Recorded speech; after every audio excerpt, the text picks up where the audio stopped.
Die Hard Trilogy promises three games in one package. It's based on one of the Die Hard movies released at the time. Some say that Die Hard is the best Christmas movie of all time. I tend to go more for Home Alone.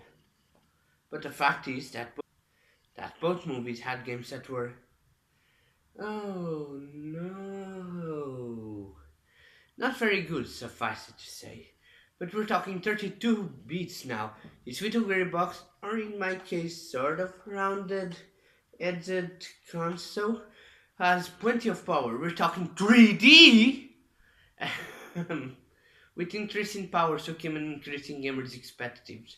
So when this game hit the store sales in the end of 1996, just as the PlayStation was released, it sold well.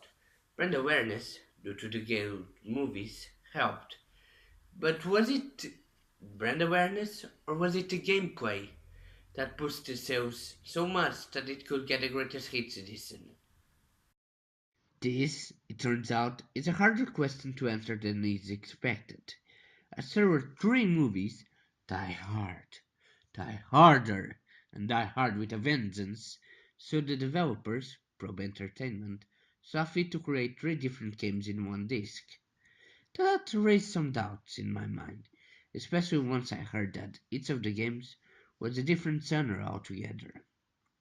The first game, based on Die Hard, has you rising up the building infiltrated by terrorists. It's an addicting, simple third-person shooter. In fact, look at the way the level almost shows up slowly as you progress. It's a modest effort that pays off. You have a wizard that tells you just when an enemy has you under sight or what body part of yours is shooting or aiming at, so that you can sidestep using the shoulder buttons and dodge. It's a good, it's a good nifty feature that not only serves as a gameplay purpose, then you when you're inside of an enemy, it's also pretty fun to look at. The game has some music that starts off and on almost randomly. It's energetic music that fills you with that energy needed for those hard stages to come. The building has several floors as a skyscraper, so of course the game won't have that many floors to boot. The game gets a tad repetitive toward the later stages, though, given that the difficulty increases, you wouldn't have much time in those levels. You die, that's it. Game over. Start over from the first floor, which means you repeat the first few levels several times, which can get annoying, but it plays to the arcadey nature of the game. Once you defeat all the terrorists in a floor, a timer starts, indicating a bomb has been set. You need to find the elevator with the bomb to defuse it, which might take a while, as later levels have many more elevators than the ones you started. It fills me with panic to try and burst out of the elevator doors trying to find the correct one. Levels are very large, or at least feel so, with the way the level slowly appears out of pure blackness. There's even a mini-map to help you guide you toward hostages you can rescue for bonus points, and terrorists you have to kill. Which, I guess, is a good thing, makes me feel entrapped in the gameplay. This one's a recommendation. You probably won't beat it in your first try, and repeating the first few levels might get repetitive, but overall, it stands out as good arcade fun. The second game, based on Die Harder, is a simpler sort of game, an on-rail shooter where the player controls an icon and shoots terrorists, which are helpfully marked with a purple cursor. As it is set on rails, you cannot move out of your own free will. This game seems picky with the kind of light can it support. None of the ones I own have been working for me. As such, I'm stuck with the D-pad, which seems overly sensitive.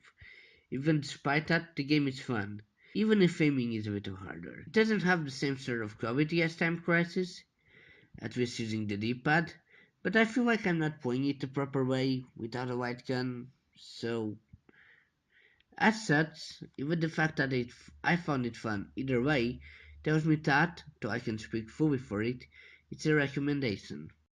Third one, based on Die Hard with a Vengeance, I've heard a lot of people complain about, which made me curious. After all, the concept, Drive a taxi toward pre-selected spots was a concept that would be repeated with success with one of my favorite Dreamcast games of all time, Crazy Taxi. But I'll admit, Crazy Taxi is a rare exception to a personal bias of mine. I do not like the arcade sort of time-limited driving games. To we them hang out on the Sega Mega Drive or Part Challenge on the PlayStation, I rarely, if ever, pick them up. And that one is another exception. I know this is the one everyone complains about, and it has its problems. As soon as I started, I pressed circle and almost ran into a wall, because that was the turbo button. The bombs can be hidden in the randomest objects, and whoever heard of hitting them with your car to detonate them? I thought the goal was to stop the detonation. It's a bad game. The sound is bad, the music is forgettable, the gratuitous violence is ridiculous, but I really enjoy it. The controls are loose, yes, but it's playable. Call it a guilty pleasure if you must, but I'd recommend you try it out for yourself and give it a fair chance. Hey, I have my opinion. You might have a different one. But that's one bad game amongst three.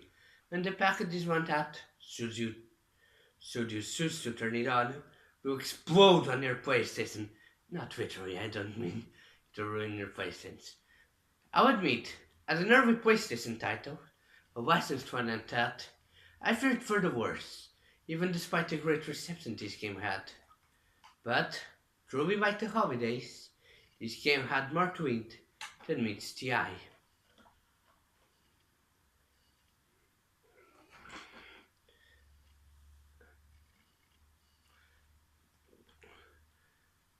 I am Mcportugalem, and thank you for watching.